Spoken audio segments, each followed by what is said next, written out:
Hello నమస్తే సలాం వాలేకుమ్ మీ అందరికీ Everest masala వారవ వంటలు powered by Dabur real fruit జ్యూస్కి స్వాగతం. మరి ఈరోజు బంగాళదుంపతో బోండా తెలుసా ఎంత బాగుంటుందో. చాలా సింపుల్.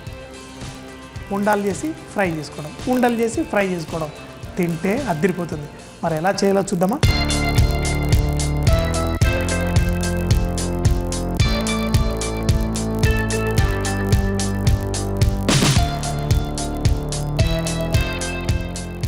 బంగాళదుంపతో ఎన్ని రకాల వంటలు చేస్తూ ఉంటాం. బంగాళదుంపని మనం వేపుల్లో వాడుకుంటూ ఉంటాం, అలాగే కొంచెం మసాలాలు వేసి కూర చేసుకుంటూ ఉంటాం. బంగాళదుంపతో చేసినన్ని వంటకాలు మరో కూరగాయతో ఏవి చేయలేమంట. అంటే బంగాళదుంప అంత వర్సటైల్, ఎన్ని చేస్తే అన్ని రుచి. సో మరి ఈరోజు ఈ బంగాళదుంపని మనం ఉండలుగా కట్టి ఒక పిండిలో వేసి ఫ్రై చేసుకుందాం. ఏం లేదండి, ఆలూ బోండా మొత్తం మన దేశంలో ఎక్కడికి వెళ్ళినా చాలా ఫేమస్. అయితే మహారాష్ట్రలో వెళ్తే ఈ బోండాల్ని కొంచెం ఫ్లాట్గా చేసి పావులో పెట్టుకొని తింటారు. మరికొందరు ఉట్టి బోండా లాగా తింటారు, చట్నీతో పాటు నంచుకుంటూ. మరి మీకు ఇష్టం వచ్చినట్టు ఈ బోండా టేస్టీగా ఎలా చేసుకోవాలో చూద్దాం. ముందుగా పెనంలో కొంచెం అంత నూనె వేడి చేసుకుందాం. అయితే ఇందులో మనం మహారాష్ట్ర వైపు వెళ్తే కొంచెం సోఫ్ వేసుకుంటారు. ఇక రుచి దీంట్లో మసాలాలో మీరు ఏం కావాలంటే ఆ విధంగా చేసుకోవచ్చు. ఈ రెసిపీలో ఇలాగే ఉండాలని ఏం లేదు. కాకపోతే ఒకటేంటంటే నూనె ఎక్కువగా తీసుకోకండి. నూనె ఎక్కువ ఉందనుకోండి ఉండలు కట్టుకోవడానికి కొంచెం కష్టం అవుతుంది. బంగాళదుంప ఉండలు కట్టుకున్నా కానీ పైన బ్యాటర్ వేస్తాం కాబట్టి కొంచెం గొప్ప సరిపోతుంది, కానీ కొంచెం తక్కువ ఆయిల్ వేసుకుంటే బెటర్. ముందుగా ఆవాలు చిటపటలాడండి ప్లీజ్. కొంచెం అందుకే పెనం వేడిగా ఉన్నప్పుడే ఆవాలు వేయాలి. ఇప్పుడు చిటపటలాడడానికి మనం చూస్తూ కూర్చోవాలి. ఆవాలు చిటపటలాడిన తర్వాత కొంచెం జీలకర్ర కూడా వేసి కొంచెం వేయించుకుందాం. ఇప్పుడు దీంట్లో మనం కరివేపాకు, అలాగే ఉల్లిపాయలు కూడా పెద్దగా వేగాల్సిన అవసరం లేదు, కొంచెం ట్రాన్స్పరెంట్గా అయిపోతే చాలు. దీంట్లో మనం కొంచెం అంత ఉప్పు, ఈ ఉల్లిపాయలు కొంచెం సాఫ్ట్గా ఉండాలి కాబట్టి ఇంకొంచెం పడుతుంది. ఉప్పు వేసుకొని దీంట్లో మధ్యలో మరి మన బంగాళదుంప మసాలా కొంచెం అంత ఎల్లోగా ఉంటే బాగుంటుంది. అందుకే దీంట్లో కొంచెం అంత పసుపు కూడా వేసుకున్నాను. కారంగా ఉండడం కోసం పచ్చిమిరపకాయలు, మీరు కావాలంటే కారం కూడా వేసుకోవచ్చు, కానీ పచ్చిమిరపకాయలు వేసుకుంటే సరిపోతుంది. దీంట్లో కొంచెం అంత కొత్తిమీర. చూసారు కదా ఎంత సింపులో. మరి లాస్ట్గా ఇందులో మన బంగాళదుంప ఏం లేదు, మంచిగా ఉడకపెట్టుకొని దీన్ని మ్యాష్ చేసుకొని ఇందులో వేసేయాలి. మరి బంగాళదుంపని మనం ఇలా వేడి నీళ్ళల్లో నుంచి తీసేయాలి. ఎందుకంటే మరీ నీళ్ళల్లోనే పెట్టామంటే ఇది నీళ్ళు ఎక్కువగా పీల్చుకొని బాగోదు. కాబట్టి కొంచెం డ్రైగా ఉండడం కోసం దీన్ని వేడి నీళ్ళల్లో నుంచి ఉడికిన తర్వాత తీసేయాలి. అదే నీళ్ళల్లో పెట్టేస్తే నీళ్లు పీల్చుకుంటుంది. సో ఇది చూసారు కదా, సింపుల్. ఇది ఒక మెథడ్ చూపిస్తున్నాను నేను, మీకు కావలసిన విధంగా మీరు చేసుకోండి. ఎలా చేసుకున్నా కానీ దీన్ని మనం ఉండలు కట్టగలగాలి. ఉండలు కట్టలేకపోతే మళ్ళీ అది మనం బజ్జీ బ్యాటర్లో ముంచి తీలేం కదా. సో ఇదంతా అయిపోయింది. తర్వాత దీన్ని ఒక ప్లేట్లో తీసుకొని కొంచెం చల్లారనిద్దాం. ప్లేట్లో తీసి కొంచెం చల్లారిన తర్వాత టేస్ట్ కూడా చెక్ చేసుకుందాం. కొంచెం ఉప్పు కావాలంటే మళ్ళీ కొంచెం వేసుకోవచ్చు. ఇది చల్లారిన తర్వాత దీన్ని గట్టిగా ఇలా చేత్తోటి మనం కొంచెం పిసుక్కొని దాన్ని ఉండలుగా కట్టి పెట్టుకుందాం. ఈ బంగాళదుంప అయితే చక్కగా బాయిల్ అయిపోయింది, అంత ఉంది. మరి దాంట్లో ఆ ఫ్రెష్ టేస్ట్ తీసుకురావాలంటే దీంట్లో కొంచెం నిమ్మరసం, ఇలా నిమ్మరసం వేసుకున్నామంటే ఈ టేస్ట్ చాలా డబల్ అయిపోతుంది. ఇందులో లేదు అంటే కొంతమంది ఆమ్చూర్ పౌడర్ కొంచెం పుల్లగా రావడం వేస్తారు. నాకైతే ఎప్పుడు నిమ్మకాయ చాలా ఇష్టం. ఇప్పుడు చూడండి, మనం ఈ బంగాళదుంపని ఇలా ఉండలుగా కట్టేసి పెట్టేసుకుందాం. మిగతా ఈ మిక్స్చర్ని కూడా మనం ఇలా రౌండ్గా ఉండలు చేసి పెట్టుకుందాం. మరీ పెద్దగా చేయకండి. ఆలూ బోండా ఇంత ఉంటే బాగుంటుంది, కానీ మరి ఇంత ఉంటే బాగోదు. మరి మన బోండాలో పెట్టే ఈ బంగాళదుంప మసాలా అయితే రెడీ అయిపోయింది. మరి దీనిపైన కోటింగ్ తయారు చేసుకుందామా. ఏం లేదు, మామూలు బజ్జీ లాంటి పిండే. అయితే కావాలంటే మీరు బజ్జీల్లో కూడా కొంచెం అంత రైస్ ఫ్లార్ వేసుకోవచ్చు, కానీ ఎక్కువ వేసుకోవద్దు. ఎక్కువ వేసుకుంటే మన బజ్జీలు గట్టిగా బాగోవు. సో మీకు ఎంత వేసుకోవాలో చెప్తాను. ఇక్కడ మన శనగపిండి, బోండాలకి వాటికైతే సగం చెంచాడు వేసుకుంటే సరిపోతుంది, అంతకంటే ఎక్కువ వేసుకోవద్దు. బోండాలు కానీ బజ్జీలు కానీ ఏ పిండిలో అయినా మనకు మంచి ఫ్లేవర్ ఇచ్చేది ఏంటి, ఫ్రై చేస్తున్నప్పుడే ఆ వాసన వచ్చేస్తుంది. ఆ సువాసన వచ్చేది మనకి వాముతోటి. అజ్వైన్ అంటాం కదా, ఈ వాము కొంచెం వేసుకుందాం. అలాగే మరి ఆ బోండాల పిండి గట్టిగా ఇలా రాకుండా దాంట్లో కొంచెం అంత ఏరియేషన్, కొంచెం అంత ఉబ్బినట్టు రావడం కోసం దాంట్లో బేకింగ్ సోడా, ఇందులో మరి ఉప్పు టేస్ట్కి, కావాలంటే కారం కూడా వేసుకోవచ్చు, బాగుంటుంది, వేసుకుందాం. ఎందుకంటే మనం మిర్చి బజ్జీల్లో వాటిల్లో అయితే అప్పుడప్పుడు కారం వేయను, కానీ ఈ ఆలు బోండాల్లో కొంచెం బయట కూడా కొంచెం కారం ఉండడానికి వేస్తాను. ఇప్పుడు ఫస్ట్ ఆ సోడా ఇవన్నీ కలవాలి కదా, అందుకని చక్కగా దీన్ని కలిపేసుకొని ఇప్పుడు ఈ పిండిలో నీళ్లు పోసుకుందాం. మరి నీళ్లు మరీ ఎక్కువగా పోయకుండా ఫస్ట్ పేస్ట్ లాగా చేసుకోవాలి. ఇదివరకే నేను వేరే బోండాలు ఇలాంటి వాటిల్లో మీకు చూపించింది ఏంటి, మనకి ఉండలు కట్టకుండా ఉండడం కోసం ఫస్ట్ టెక్నిక్ ఏంటి అంటే ఇలా వేసి మనం చేత్తో కూడా కలుపుకోవచ్చు. ఈ విస్క్ ఉంది కదా అని కలుపుతున్నాను, మీకు చేత్తో కావాలంటే మీరు చేత్తో కూడా కలుపుకోండి. ఇప్పుడు చూడండి చక్కగా ఉండలు కట్టకుండా ఇది మంచిగా అయిపోయింది. ఇప్పుడు మనకు తగినన్ని నీళ్లు పోసుకొని కలుపుకుందాం. అయితే మన మిరపకాయ బజ్జీలకి ఎలా కలుపుకుంటామో అలాగే కలుపుకుంటే సరిపోతుంది. మరీ చిక్కగా మరీ పలసగా కాకుండా ఇలా ముంచితే చక్కగా దానికి కోటింగ్ కావాలి. కొంచెం కొంచెం నీళ్లు పోసుకొని కలుపుకుందాం. సో చూడండి ఇలా ఇది పర్ఫెక్ట్. ఏలు ముంచి చూస్తాను ఎప్పుడు నేను, ఏలుకి చక్కగా కోటింగ్ అయింది. సో చాలు. సో మరీ పలసగా ఉంటే మన బోండాలు సరిగ్గా రావు. సో మరి నూనె కూడా పెట్టేసుకుందాం. ఇప్పుడు ఫ్రై రెడీ. ఈ పిండి కనుక మరీ చిక్కగా ఉందనుకోండి, ఈ మన బంగాళదుంపతో చేసుకునేవి ఇందులో విరిగిపోతాయి. అలా కాకుండా చక్కగా దీన్ని మంచిగా ప్రెస్ చేసుకొని ఈ పిండిలో మనం వేసి ఈ మన చేతితోటే ఈ బంగాళదుంపని ఇలా ముంచి చక్కగా దీన్ని నూనెలో ఫ్రై చేసుకుందాం. ఒక చేత్తో వేద్దాం, మరో చేతితోటి కొంచెం ఉండలు కడదాం, వేసి ఈ పిండిలో వేసుకొని చక్కగా వేద్దాం. అదే మిరపకాయ బజ్జీలు అయితే పైన తేలుతాయి, మరి ఆలు బోండా ఇవి చక్కగా నూనెలో ఉంటాయి, కొంచెం కొంచెంగా తేలుతూ ఉంటాయి. వాటిని మనం స్లోగా ఫ్రై చేసుకుందాం. మరీ ఎక్కువగా కలర్ రాకుండా మంచిగా మీడియం ఫ్లేమ్లో పెట్టుకొని చేసుకుంటే బాగుంటుంది. మరి మన బోండాలు చక్కగా చూడండి మంచిగా కలర్ వచ్చేస్తుంది. ఆహాహా, కొంచెం కలర్ రానిద్దాం. అయితే చాలాసార్లు చాలామంది ఇది డబల్ ఫ్రై చేస్తూ ఉంటారు. ఆలు బోండాలు అయితే డబల్ ఫ్రై చేయాల్సిన అవసరం లేదు, వేడి వేడిగా ఇలా ఫ్రెష్గా ఇట్లా ఫ్రై చేసేసుకొని తింటే. మరి దీంతోపాటు ఏం తింటే బాగుంటుంది, ఏ చట్నీ అయినా పర్లేదు. కొన్నిసార్లు నేను స్వీట్ చట్నీతో ట్రై చేశాను, గ్రీన్ చట్నీతో ట్రై చేశాను, అలాగే కొబ్బరి చట్నీతో కూడా ట్రై చేశాను. దేంతో తిన్నా చాలా బాగుంటుంది, సూపర్గా ఉంటుంది. మరి రైస్ ఫ్లవర్ ఏదైతే ఇందులో వేసామో మరీ ఎక్కువగా వేయకూడదు, లేకపోతే మన చక్కగా సాఫ్ట్గా రావు. చూడండి ఎంత చక్కగా రౌండ్గా గుమగుమలాడుతున్నాయి. కాకపోతే ఊతిలో పెట్టుకున్నా అనుకోండి, ఊతి కాలి బో అనాల్సిందే. సో కొంచెం చల్లారిద్దాం. ఈ లోపల మిగతా ఈ ఉన్న ఆలు బోండాలు కూడా ఇందులో వేసేసుకుందాం. వా సూపర్గా ఉంది. మరి ఇలా పిండి కలుపుకుంటాం కదా, ఈ పిండి కలుపుకున్నప్పుడు ఫ్రెష్గా వేస్తేనేమో మనకి కలర్ అంత తొందరగా రాదు. అదే కనుక చాలాసార్లు మనం ఎప్పుడన్నా కానీ ఈ బేసన్ పిండి కలుపుకొని ఫ్రిడ్జ్లో పెట్టుకొని మనం చేసుకున్నాం అనుకోండి, తొందరగా కలర్ వచ్చేస్తుంది. వడలైనా అంతే, ఫ్రెష్గా మనం చేసిన పిండితో చేసుకుంటే కలర్ అంత తొందరగా రాదు. అదే పిండి మనం ఫ్రిడ్జ్లో పెట్టుకొని నెక్స్ట్ డే వేస్తే తొందరగా కలర్ వచ్చేస్తుంది. అయితే ఫ్రెష్గా వేసుకుంటే మనకి ఆ గోల్డెన్ కలర్ చూడడానికి అందంగా ఉంటుంది, అలాగే తినడానికి కూడా మంచిగా టేస్టీగా ఉంటుంది.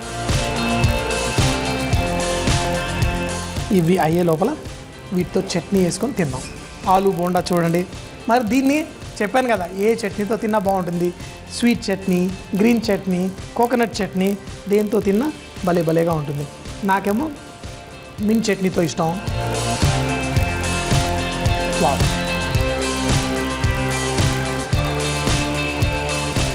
మంచి కోటింగ్ ఉంది, బంగాళదుంపలో మంచి టేస్ట్ ఉంది. ఆ నిమ్మకాయ చెప్పాను కదా, భలేగా ఉంది. అలాగే కోటింగ్ కూడా మరీ లావుగా లేదు, ఎంత కావాలో అంతే ఉంది. మరి మా బాబుకేమో టమాటో కెచప్తో ఇష్టం. మరి వాడి పేరున కూడా ఒకసారి తింటే బాగుంటుంది కదా. చూసా, ఇక్కడ చూడండి మన బోండాలు ఇవి కూడా రెడీ అయిపోతున్నాయి సూపర్గా. వా, సో ఇంకేంటండి ఆలస్యం, మరి మీరు కూడా మీ ఇంట్లో చక్కగా ఆలు బోండా చేసుకోండి, వెరైటీగా తినండి.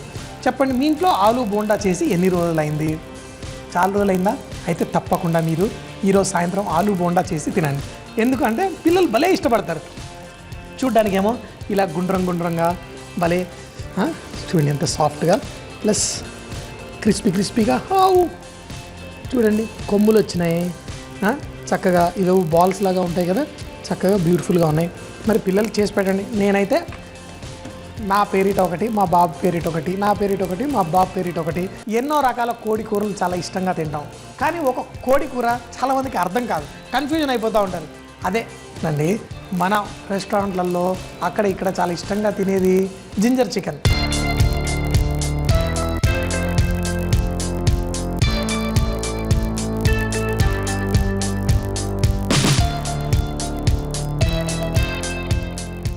ఒక్కొక్కరు ఒక్కో రకంగా చేస్తూ ఉంటారు. కాకపోతే ఈ స్ట్రీట్ సైడ్ స్పెషల్గా మనం హైదరాబాద్ చుట్టుపక్కల కూడా వెళ్ళినా కానీ జింజర్ చికెన్ అంటే దాంట్లో అన్ని సాసులు వేసేసి చేసి ఇస్తూ ఉంటారు. అయితే దీంట్లో 2-3 రకాలు చేస్తారు. ఒకటేంటంటే మన ఇండియన్ స్టైల్ అనమాట, అంటే మనం గరం మసాలా, ధనియాల పొళ్ళు ఇవన్నీ వేసి. కానీ మీకు ఆ స్టైల్ జింజర్ చికెన్ చూపించట్లేదు, ఇది రెస్టారెంట్ స్టైల్ జింజర్ చికెన్. దీంట్లో మనం సోయా సాసు, కెచప్ ఇలాంటివన్నీ వేసి చేస్తారు. తినడానికి చాలా బాగుంటుంది. అయితే అందులో చికెన్ని కొంచెం అంత బ్యాటర్ వేసి ఫ్రై చేస్తారు. నేను ఈరోజు ఫ్రై చేయట్లేదు, ఇలాగే చికెన్ వేసి వండుతాను. చూడండి టేస్ట్ మాత్రం అదిరిపోతుంది. అయితే దీనికోసం ఫస్ట్ నూనె కొంచెం ఎక్కువగానే మనం తీసుకుందాం ఈ ప్రిపరేషన్కి. మరి నూనె మంచిగా వేడెక్కిన తర్వాత ఇందులో ఉల్లిపాయల పేస్ట్, మనం ఉల్లిపాయలు చాప్ చేసి వేసుకుంటాం, ఉల్లిపాయలు బాయిల్ చేసి పేస్ట్ చేసేసుకుంటాం. కానీ ఉల్లిపాయలు పచ్చి పేస్ట్ తీసుకొని ఇందులో వేసుకుందాం.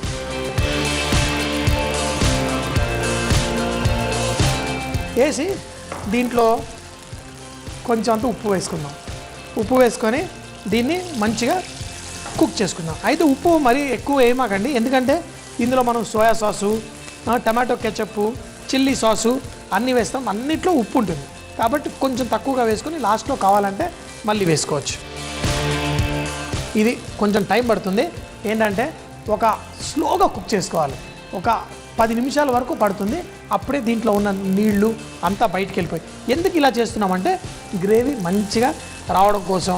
మరి ఈ చట్పట మనం ఇందులో టమాటో కెచప్, సోయా సాస్ ఇవన్నీ వేస్తామన్నాం కదా, మరి ఇవన్నీ టేస్టీగా మన చికెన్ పీస్ని ఇలా పట్టుకోవాలి. ఎలా పట్టుకోవాలి? ఇలా పట్టుకోవాలి. పట్టుకున్నప్పుడే ఒక్కొక్క చికెన్ పీస్ మనం తింటుంటే దాంట్లో టేస్ట్ వస్తుంది. సో మరి ఇది ఒక 10 నిమిషాల పాటు స్లోగా కుక్ చేసుకుందాం. ఈ ఉల్లిపాయలు కొంచెం అంత వేగినాయి కదా, ఇప్పుడు ఇందులో మనం వెల్లుల్లి పేస్ట్, ఇందులో అన్ని పేస్ట్లు వేసుకుంటాం. మరి వెల్లుల్లి పేస్ట్ మనం 1 చెంచా వేసుకుంటే 2 చెంచాల అల్లం పేస్ట్. కాకపోతే ఈ వెల్లుల్లి పేస్ట్ కూడా కొంచెం కుక్ అవ్వాలి. ఎందుకు ఇంత ఉల్లిపాయలని ఇంత వేయించుతున్నాను అనుకుంటున్నారా? ఈ ఉల్లిపాయల్లో ఏంటంటే తీపిదనం ఉంటుంది. ఇది కొంచెం ఉల్లిపాయలు ఫ్రైడ్ ఆనియన్స్ తెలుసు కదా, మనం బిర్యానీలో కూడా ఎప్పుడన్నా ఫ్రైడ్ ఆనియన్ తగిలితే ఏం టేస్ట్ వస్తుంది? కొంచెం తీయగా వస్తుంది. ఆ తీయదనం తీసుకురావడం కోసం నేను మంచిగా కుక్ చేస్తున్నాను. ఈ వెల్లుల్లి కూడా మంచిగా వేగిపోయింది. ఇందులో అల్లం పేస్ట్ కూడా వేసి మంచిగా కలుపుకుందాం. ఈ అల్లం కూడా కొంచెం అంత ఆ పచ్చిదనం అదంతా కుక్ అయిపోయిన తర్వాత అప్పుడు దీంట్లో మనం చికెన్ పీసెస్ వేసి కుక్ చేసుకుందాం. సాధారణంగా అయితే చెప్పాను కదా, దీంట్లో కొంచెం అంత ఇదేంటి మైదా పిండి కానీ కార్న్ స్టార్చ్ కానీ వేసేసి మంచిగా ఫ్రై చేసుకొని తర్వాత వేసుకుంటారు. కానీ నేను మీకు మాత్రం ఇలా చూపిస్తున్నాను ఈరోజు. మరి ఇందులో మనం చికెన్ పీసెస్ కూడా వేసేసుకుందాం. ఈ చికెన్ పీసెస్ కూడా వేసుకొని చక్కగా దీంట్లో కుక్ అవనిద్దాం. ఈ చికెను, ఈ ఉల్లిపాయలు ఇదంతా చక్కగా దీనికి పట్టేస్తుంది. కొంచెం అంత చూసారు కదా, ఈ ఉల్లిపాయల్లో మనం వెల్లుల్లి వేసిన తర్వాత లైట్గా గ్రీన్ కలర్ వచ్చింది. ఎందుకు అంటే మన గార్లిక్ చాలాసార్లు మనం అల్లం వెల్లుల్లి పేస్ట్ చేస్తే మన అల్లం వెల్లుల్లి పేస్ట్ కొంచెం గ్రీన్గా మారుతుంది. మనం అనుకుంటాం అయ్యో బాబా ఎందుకు ఇట్లా మారిపోయింది, మనం పేస్ట్ చేసేటప్పుడు అయితే అట్లా లేదు కదా అనుకుంటాం. మీకు తెలుసు కదా, ఆకుల్లో క్లోరోఫిల్ వల్ల గ్రీన్గా వస్తుంది. ఎప్పుడైతే మన వెల్లుల్లి కొంచెం మొలకలెత్తేలాగా వచ్చిందనుకోండి, ఆ వెల్లుల్లితోటి మనం పేస్ట్ చేస్తే మన వెల్లుల్లి పేస్ట్ కొంచెం గ్రీన్ కలర్ మారిపోతుంది. మరి ఈ చికెన్ చక్కగా దీన్ని మూత పెట్టేసి మనం స్లోగా కుక్ చేసుకుందాం. ఎందుకంటే మరి సాఫ్ట్ కావాలి కదా, మరి ఫుల్ ఫ్లేమ్ కాకుండా కొంచెం తగ్గిద్దాం. ఇలా మూత పెట్టడం వల్ల ఆ చికెన్లో ఉన్న కొంచెం జ్యూసెస్ కూడా బయటకు వచ్చి చక్కగా కుక్ అవుతుంది. మన చికెన్ ఏమో ఉడికిపోతుంది. మరి జింజర్ చికెన్కి ఖట్టా మిట్టా టేస్ట్ ఏదైతే వస్తుందో మరి అది ఎలా వస్తుంది? ఇప్పుడు మీకు ఇవన్నీ మసాలాలన్నీ వేసేసి మిక్స్ చేసేస్తాను. మరి ఇండియన్ మసాలాలు కాదండి, చాలా చూడండి, చాలా సింపుల్. ఫస్ట్గా రాసుకోండి సోయా సాసు కొంచెం, అలాగే ఇందులో వెనిగర్, మరి ఇందులో టమాటో కెచప్, మరి అలాగే కొంచెం అంతా టమాటో ప్యూరీ. మనం టమాటాలని మిక్సీలో వేసేసుకుంటే మన ప్యూరీ. ఇందులో మనకు కారంగా ఇష్టం కదా, కొంచెం అంత చిల్లీ పౌడర్, అలాగే కొంచెం చిల్లీ పేస్ట్. ఇది కూడా కలర్ కోసం మంచిగా చిల్లీ పేస్టు మనం ఎండుమిరపకాయలను కొంచెం సేపు నీళ్ళలో నానబెట్టి పేస్ట్ చేసుకుంటే సరిపోతుంది. ఇందులో గ్రీన్ చిల్లీ పేస్ట్. ఈ గ్రీన్ చిల్లీ పేస్ట్ లేదనుకోండి, పచ్చిమిరపకాయలు, కొంచెం అంత వెనిగరు, సాల్ట్, షుగర్ వేసి పేస్ట్ చేసేసుకోండి, సరిపోతుంది. లేకపోతే ఒట్టి పచ్చిమిరపకాయల పేస్ట్ అన్నా వేసుకోండి, బాగానే ఉంటుంది. ఇందులో పెప్పర్ కార్న్ పౌడర్ వేసుకోవచ్చు, కాకపోతే మనం కూరలో డైరెక్ట్గా వేసుకుందాం. ఇది అన్నీ కలిపేసుకుందాం. ఇదంతా కలిపేసి పెట్టుకుందాం. కానీ ఎప్పుడు వేస్తాం ఇది? మన చికెన్ ఆల్మోస్ట్ 70-80% కుక్ అయిపోయిన తర్వాత వేద్దాం. లేకపోతే ఇదంతా వేసామనుకోండి, చికెన్ కొంచెం కుక్ అవ్వడానికి టైం పడుతుంది. మరి అట్లా అని చెప్పేసి చికెన్ని మర్చిపోవద్దు. చూడండి, కొంచెం కలర్ వస్తుంది. ఇలా స్లోగా కలుపుకుంటూ కుక్ చేద్దాం. మూత పెట్టి కొంచెం సిమ్ చేసేస్తాను. మరి చికెన్ స్లోగా మనం కుక్ చేసుకున్నాము. ఈ చికెన్ కూడా కుక్ అయిపోయింది. ఈ మసాలా కూడా చూడండి చికెన్కి ఎలా పట్టుకుంటుందో. కానీ ఈ మసాలాలో ఇంకా టేస్ట్ లేదు. ఆ టేస్ట్ రావాలంటే మనం ఇవన్నీ కలిపేసుకున్నాం కదా, కెచప్, ఈ సాసులన్నీ, అవన్నీ ముందుగా దీంట్లో కొంచెం అంత అజినమోటో. ఇప్పుడు దీంట్లో మన ఈ సాస్ వేసేసుకున్నాం.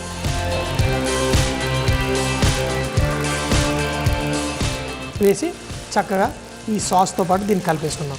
చూడ్డానికి ఈ రెడ్గా ఉండే ఈ జింజర్ చికెన్ మనకి ఎక్కువగా రెస్టారెంట్లలో అలా అమ్ముతారు. కానీ దీన్ని చాలాసార్లు ఈ డబల్ రొట్టెతోటి, అలాగే మన చైనీస్ ఫ్రైడ్ రైస్ తోటి కానీ తిన్నా చాలా బాగుంటుంది.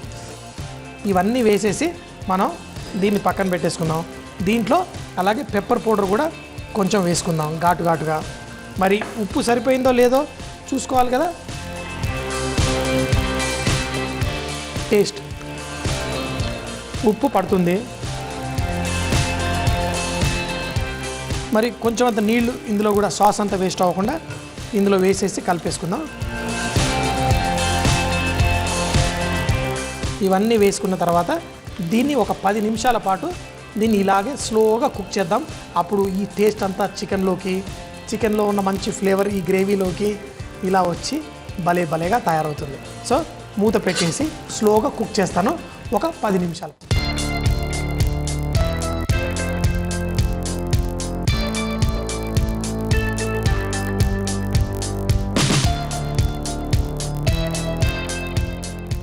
మనం ఒక 10 నిమిషాల పాటు కుక్ చేసుకుంటే దీంట్లో ఉన్న నూనెంతా బయటకు వస్తుంది. ఇప్పుడు చూడండి మన గ్రేవీ ఎలా తయారైంది. అలాగే చికెన్ పీసెస్ కూడా ఎంత చక్కగా ఈ మసాలా పట్టుకుంది. ఈ చికెన్లో మరి ఉప్పు అది సరిపోయిందా ఎలా చెక్ చేస్తాం? వా, సూపర్గా బాగా వేడిగా ఉందనుకున్నాను. టేస్ట్ మాత్రం మంచి జింజర్ ఫ్లేవరు, ఆ స్వీట్ సార్ ఫ్లేవరు ఇలా భలేగా ఉంది. చెప్తున్నాను, ఇదే కనుక మీరు సింపుల్ మనం చైనీస్ వెజిటేబుల్ ఫ్రైడ్ రైస్ కూడా నేర్పించాను కదా మీకు, అలా చేసుకొని దీన్ని మనక దాంతో తింటే అదిరిపోతుంది.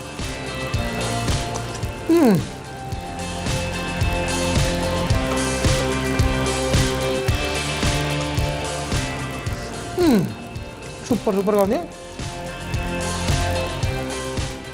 మరి మీరు కూడా జింజర్ చికెన్ అంటే అదేదో చాలా కష్టం, ఆ టేస్ట్ వాళ్ళకి ఎలా వస్తుందో మనకు తెలీదు అనకుండా జీటీవీలో మనకు అన్నీ నేర్పించేస్తున్నాడు మన భాష, మన వారేవాలో. కాబట్టి ఇవన్నీ మీరు కూడా ఇంట్లో చేసుకోండి, మీ ఇంట్లో వాళ్ళందరితో ఎంజాయ్ చేయండి. మరి నేను మాత్రం ఇంకా ఆగలేను, పక్కన వెళ్ళి కూర్చొని చక్కా తినేస్తాను. బావ్, చికెన్ చూడండి ఇట్లా నోట్లో వేసుకుంటే కరిగిపోయింది. ఇది మనం చైనీస్ ఫ్రైడ్ రైసే కాదు, మనం ఎందుతోటైనా ప్లెయిన్ రైస్ తోటి కూడా తింటే భలేగా ఉంటుంది. పిల్లలైతే ఓహో ఇదేంటో సూపర్గా ఉందని తింటారు.